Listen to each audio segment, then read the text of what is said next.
Apple's HomePod is the most hyped-up home speaker to hit the market in a long time. There is quite a bit of engineering going on here. It's a pretty nondescript device, but handsome. What is this thing that, in essence, is the question most onlookers have asked about Apple's HomePod speaker since its unveiling last summer. The natural inclination is to compare it to smart speakers like the Amazon Echo or Google Home. It's a speaker with a talking assistant in it, the thinking goes. Apple just wants a piece of that growing pie. But that doesn't sit right. Sure, Siri, the assistant at the heart of the speaker, can answer questions, set alarms, and turn off connected light bulbs. But the HomePod costs $350, roughly 3 times as much as the base Echo and Home devices. It sounds miles better than both, and Apple isn't nearly as concerned with assisting you through every part of your day and controlling everything in your home. The HomePod is decidedly more speaker than smart. You could then think of it as Apple's first strike on Sonos, the popular maker of connected speakers. That's a closer analog, but still not totally on the nose. The whole pitch with Sonos is that its speakers are hubs for every music service you care about. They're also best utilized as a family. The HomePod, meanwhile, is a solitary device for a solitary service. It may become more like Sonos, but Apple has a tendency to keep things for itself, so it's hard to say to what extent. Instead, in its current state, the HomePod is something much simpler, a neat accessory for Apple Music subscribers. Just as the AirPods are fun and flashy headphones for Apple diehards to listen to music on the go, albeit ones that still work for those who don't live in Apple's world, the HomePod is a pleasant way for them to listen to that music at home. That's it. It sounds good, and for most of the 36 million people paying for Apple's music service every month, it'll stream music and podcasts with little friction. It just doesn't do much more than that, particularly for people who aren't hitched to Apple's wagon. The HomePod is not revolutionary, it's just a fine little speaker for a niche that becomes very clearly defined as you use it. That's okay. Apple doesn't have to disrupt the paradigm, or whatever, with every product it releases. Aiming low isn't the worst, it's just not the best either. Handsome hardware. The HomePod is a handsome little cylinder. It doesn't strike me as fashionable the way MacBooks and iPhones do, and it gives no outward indication that it is even made by Apple. But I'd argue that's a good thing. The utilitarian look helps it blend in with whatever decor it's near. It'll sit on a living room table or kitchen counter without calling attention to itself. It's decidedly not ugly. Specs at a glance. Apple HomePod size 5.6 x 5.6 x 6.8 inches, weight 5.5 pounds, speakers and microphones 7 horn-loaded tweets with custom amplifiers, 4-inch woofer with custom amplifier, 6 microphone array for Siri, 1 calibration microphone for automatic bass correction, processor Apple A8 connectivity, AirPlay, 802.11 AC Wi-Fi with MIMO, Bluetooth 5.0, no audio streaming, supported audio format, AAC, MP3, Apple lossless, AIFF, WAV, FLAC supported OS iOS 11.2.5 or later required for setup, Mac via iTunes, supported voice assistants, Siri supported voice-controlled music services, Apple Music priced $349, £319, release date February 9, 2018. For what it's worth, the soft mesh fabric surrounding the speaker is pleasing to the touch. Same goes for the thick, fabric-coated cable extending from the back. A circular touchscreen sits on top of the device, but it's much simpler in scope than the display on Amazon's Echo Show. There's a little light pattern that moves whenever you interact with Siri, a couple of capacitive volume buttons whenever music is playing, and the blank space between those buttons that lets you play, pause, and skip tracks. That's about it. The whole thing is small, at 5.6 x 5.6 x 6.8 inches. It's squatter than a Google Home Max, but a pinch fatter than the Sonos one. It weighs 5.5 pounds, which is again a bit more than the one. There's some heft to it. It doesn't feel like a toy.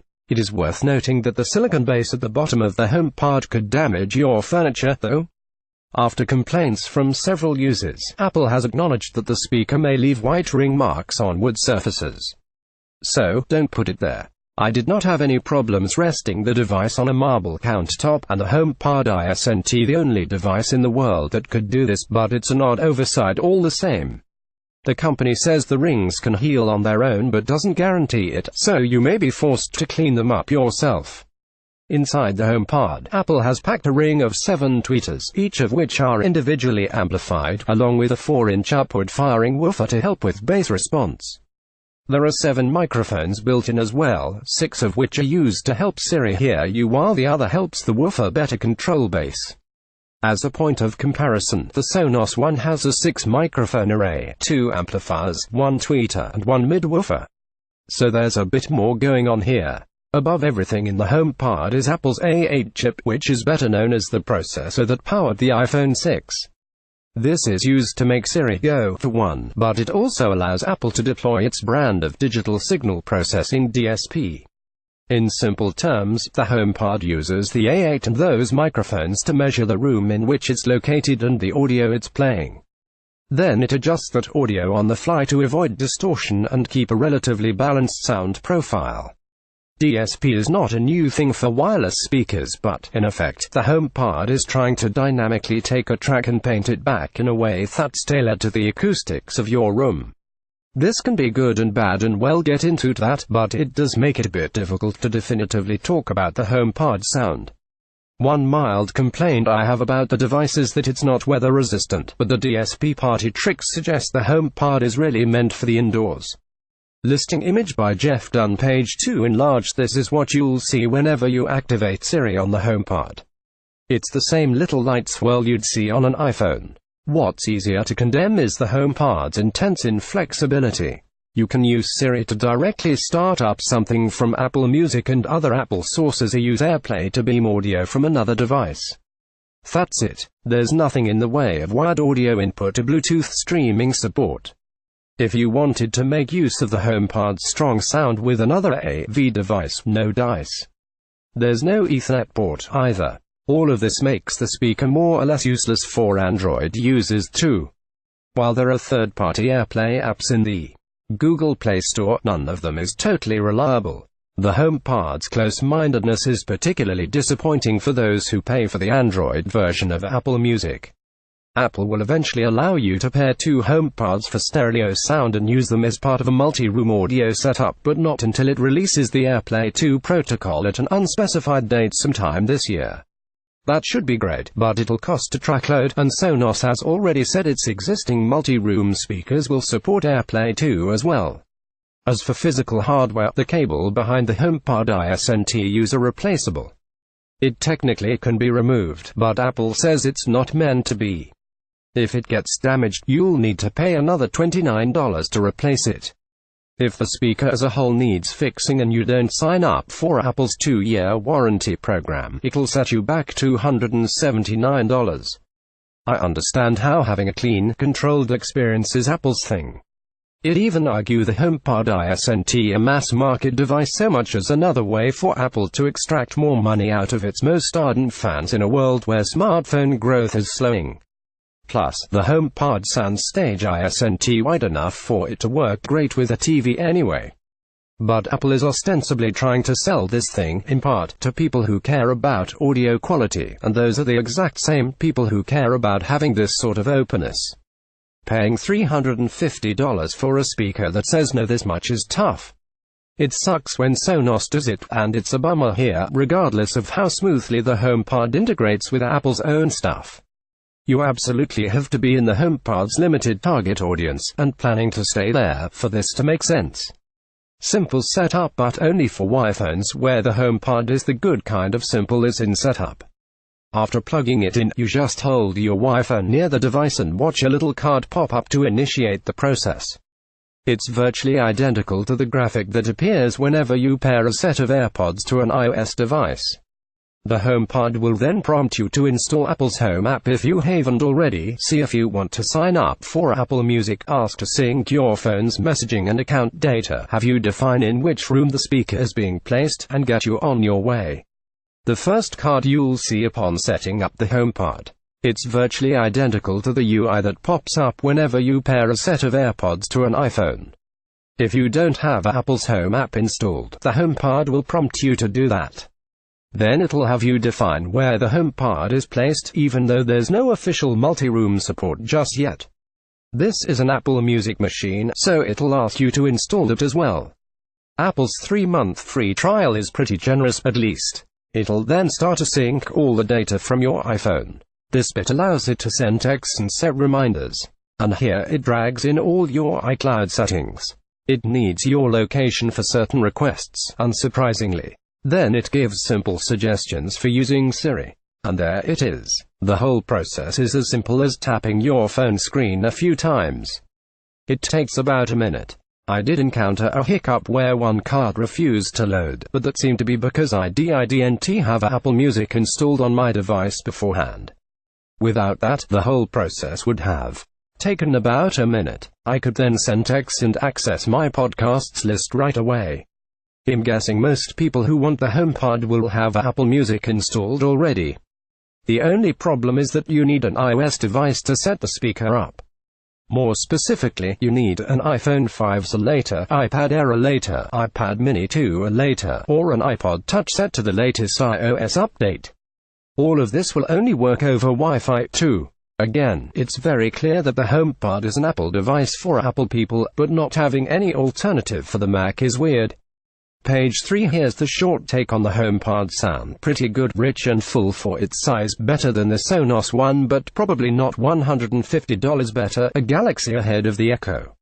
Now, a few notes. Judging the audio quality of a speaker like the HomePod is inherently subjective.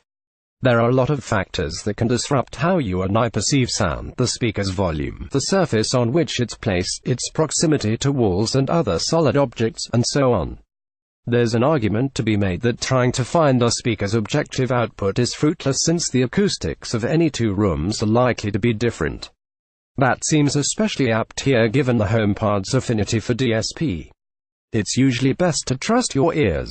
What I can give is a general description of the HomePod's sound after several hours of listening to a range of music, as well as a direct comparison with a rival speaker, the Sonos One.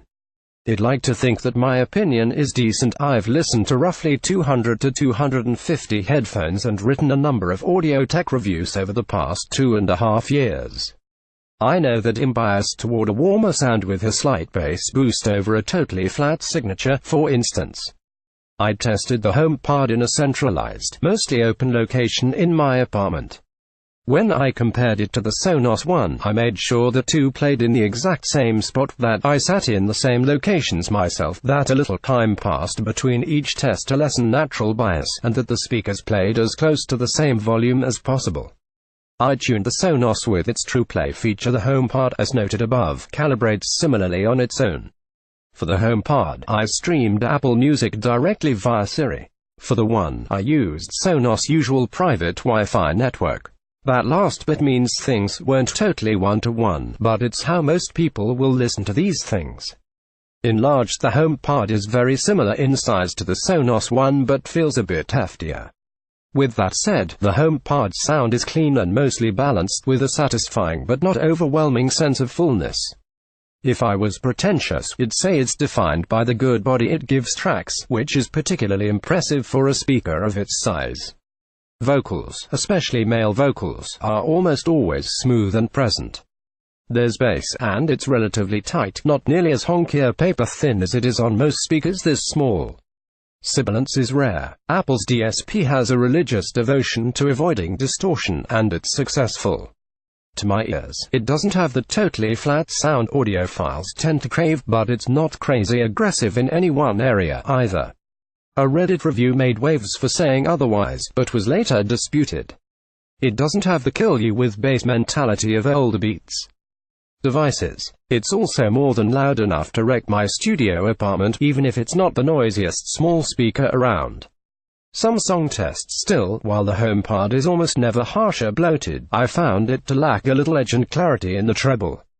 A crashing hi-hats in phantagrams turn it off. For instance, avoid the hissing sound of lesser speakers with too much sizzle. But they're also not as transparent as they could be. What's there is good, but the high end feels as if it could extend farther.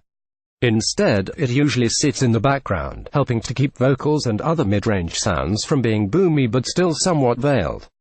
The HomePod usually gives that area around the low mids and upper bass the most emphasis. Compared to the Sonos One, the HomePod's sound is consistently bigger and deeper. The bass drum slams on a hip-hop track like Watch the Throne's Paris feel appropriately large on the HomePod, relatively speaking, without going overboard and taking over the whole production. Everything has a bit more huskiness to it but still feels smoother than it does on the One. That said, the Sonos has an area sound by comparison, so some may prefer it for sparser music. On Father John Misty's Bored in the USA, a piano-driven ballad, it lends the vocals and keys greater crispness and clarity. At the same time, the Sonos can feel thin next to the mightier HomePod, whose bassier profile gives the song more weight.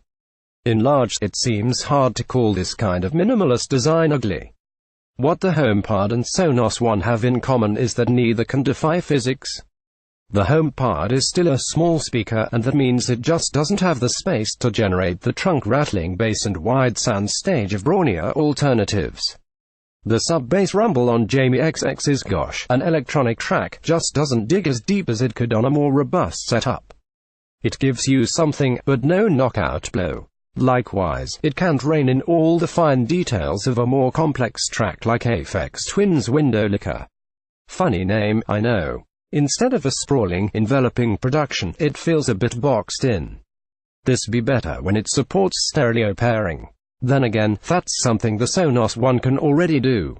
To be clear, for its size, and even for its price, the HomePod is above average at all of this. Apple, the company that's forcing everyone to buy Bluetooth headphones and sells $160 earbuds that sound only marginally better than the pair you get for free with your phone, has made a home speaker with commendable audio quality. Just don't expect it to do things it shouldn't be expected to do. A note for the niche: I could also see audio enthusiasts having a problem with Apple's DSP. Namely, the fact that you can turn it off. It's possible to adjust the EQ on iTunes if you AirPlay from a PC, but you're more or less stuck with whatever processing Apple thinks it should lay into a track. My guess is this will drive tinkerers nuts.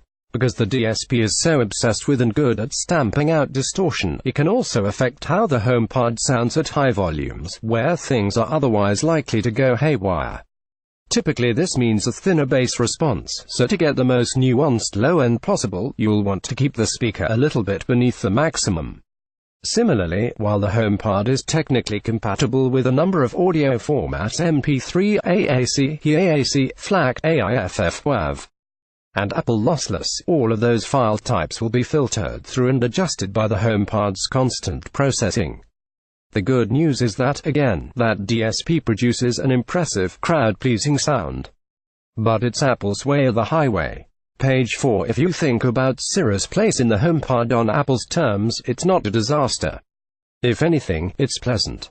A big piece of that is that the HomePod's mic array is far and away the most impressive I've used on a smart speaker to date. With the Sonos One, Echo, and Google Home, I often find myself shouting, pausing, and speaking deliberately to ensure my requests are heard. The HomePod, meanwhile, lets me speak something at least close to natural. Enlarged, neither of these speakers is what you'd call busy. Siri will still mishear a request every now and then, my favorite being when it confused a Mag DeMarco song for a Faith Hill one, but here it has the uncanny ability to pick your voice out from within a cloud of noise. I spoke fast, slow, and softly enough to have my voice overtaken by a wall of noise, and Siri was still able to answer quickly and accurately most times. Don't expect it to hear you perfectly through thick walls without raising your voice, but it has a much better chance of recognizing you than its peers. It's the new standard in this regard. Siri is fine for simple stuff. The rest is, well, Siri. If you've owned an iPhone recently, you already know what it is and isn't capable of. Apple has wisely tried to frame Siri's role on the HomePod as focusing on the things people actually do with voice assistants, that is, simple tasks that any assistant can do. If past studies are any indication, it's not necessarily wrong to take this approach. When it comes to those simple things, Siri is fine. It's perfectly competent at recognizing music and podcasts in Apple's library, pausing, rewinding, and restarting tracks, adjusting volume, starting up playlists I've created and those curated by Apple Music, favoriting songs I say I like, identifying current and previously played songs, telling you the current volume, and so on.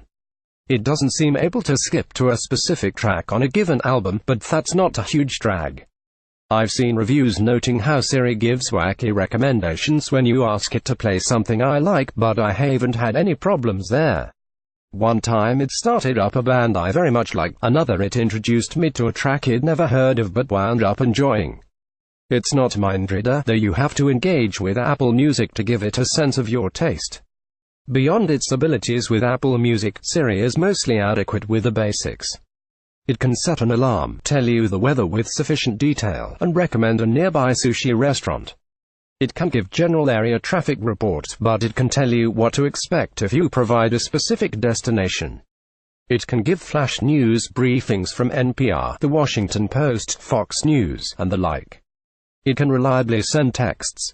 Anecdotally, Siri isn't as consistent answering general knowledge questions as Google or Alexa, but, relatively speaking, it's not so dumb as to be annoying.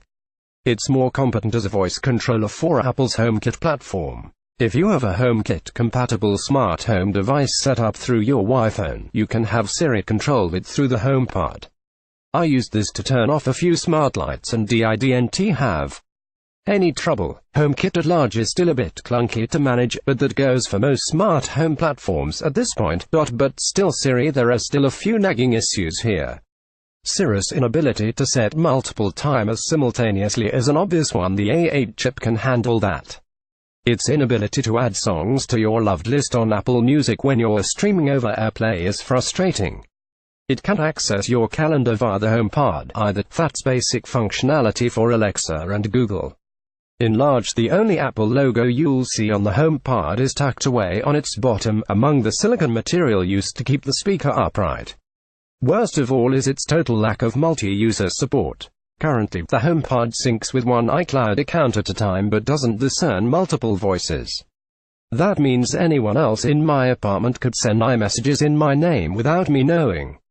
It could also result in a family member unknowingly messing with your Apple Music library, though there is a listening history setting hidden in the Home app that lets you stop music played on the HomePod from influencing Apple Music's album suggestions. Still, this is bad.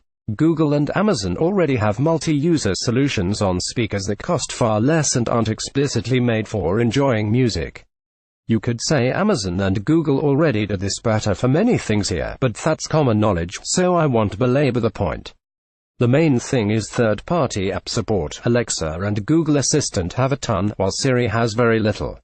You can't call an Uber or order dinner, check most to-do list and note-taking apps that aren't made by Apple, Evernote aside, shop online, or do most of the many things Siri's peers are capable of here. You can't make calls either, an ability both Alexa and Google gained last year. And again, you can't control any non-Apple Music service with voice commands. That makes life harder for millions of Spotify users from the jump. That said, you do get a modicum of basic controls for third-party services when you stream them over AirPlay. If you use an iPhone, you can still have Siri restart, skip, and identify a track without much fuss. But that's about it, and it won't do anything but change volume when AirPlaying, say, Google Play Music from a Mac. This just isn't the way the HomePod is meant to be used. Having Siri thumb through Apple Music is both faster and more comprehensive. Page 5. There are a few software issues that don't involve Siri, too. For one, AirPlay has latency problems.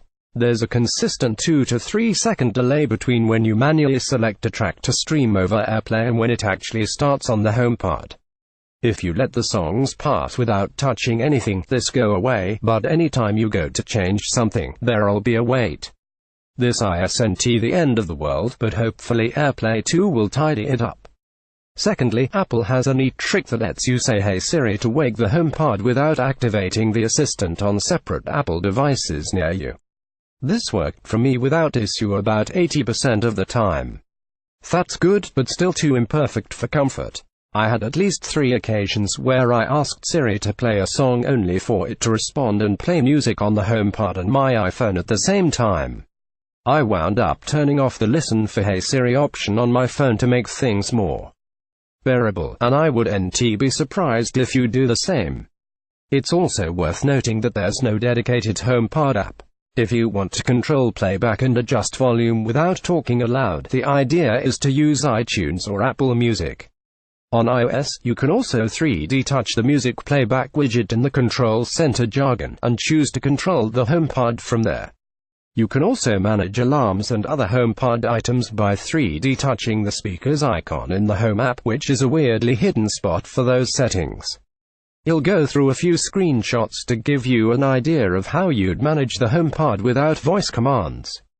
Note the AirPlay toggle at the bottom here. When you tap that, you can choose to AirPlay audio from your iPhone to your HomePod. Alternatively, you can 3D touch the music widget in the Control Center. That'll bring up something like this. Here I can swap between controlling playback from the song started from my iPhone and the one playing on the HomePod. Sometimes the Apple Music app will have trouble reflecting what's playing on the HomePod, though. Here I tried to start a song on the HomePod, then control it via the Apple Music app. Instead, the app wasn't able to read what was playing and threw me a blank screen like this. This doesn't happen all the time, but I think Apple could stand to have a more centralized UI for the HomePod on iOS. On the Mac though, it's more than simple. You just tap the AirPlay icon in the top corner, select the HomePod so long as you're on the same Wi-Fi network, and fire away. Third-party services like Google Play Music here will work through AirPlay as well, though you get virtually no voice commands for them from the Mac. You can check a few settings for the HomePod in the Home app. They're a bit tucked away, though you have to know to 3D touch this icon here.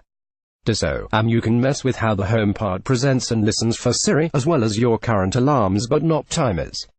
On the Mac, iTunes gave me no issues. But I did have a few instances where my iPhone would disconnect from the HomePod once it went to sleep, leaving the speaker to play one song while the Apple Music app displayed controls for another. This happened whenever I started one song from AirPlay and then asked for another through voice commands. I could go back into the phone and set things right again, but doing that repeatedly can be a pain. Sonos standalone app has plenty of issues, but it makes for a more unified and immediately apparent experience than what you get here. Again, the HomePod very clearly wants you to use Siri first. Finally, a word on privacy. The HomePod doesn't have a hardware button to mute its mics a la the Sonos one, but you can say "Hey Siri, stop listening" to get the same effect. You then tap the HomePod's touchscreen to activate the assistant again. Apple says it will only send information to its servers after the HomePod hears "Hey Siri" and that it will be encrypted and sent with a random identifier. There's not much I can definitely say about how much you should trust the HomePod. At this point, you either accept the potential privacy loss because the convenience of having a smart speaker is too great, or you're still skeptical of welcoming a giant tech company into your home. Personally, I'm more inclined to trust Apple, if only because its business is predicated on selling hardware at high margins. Amazon and Google, meanwhile, are financially incentivized to gather as much data on their customers as possible. But that's nothing more than a gut feeling, and both Alexa and the Google Assistant are smarter than Siri. One for the diehards. Lots of cynical people will look at the HomePod and think it's just another way for Apple to push people further into its own self-contained world. There's some truth to that. But ecosystem lock-in has long been Apple's MO. The AirPods nudge you toward the iPhone with its faster pairing tricks. The iPhone nudges you away from Android by tethering all your friends to iMessage. The HomePod is just a little more forceful about it. Really, this isn't the end of the world. Apple isn't the biggest tech company in the world because everyone's stupid. Sheeple are trapped. People keep buying its products because they like them. Enlarged, the HomePod is small enough to fit in one hand, but it's a bit heavier than it looks. Is the HomePod missing a mountain of features that would better suit it for a mass audience? Yep. Those who want a smart speaker and aren't an Apple diehard should buy a pair of Sonos ones. Playing them in stereo will eliminate the HomePod's audio advantage for no extra cost. You'll have to deal with less responsive microphones, but you'll get a more advanced assistant, plus access to a much wider family of whole home speakers, should you ever want to go down that route.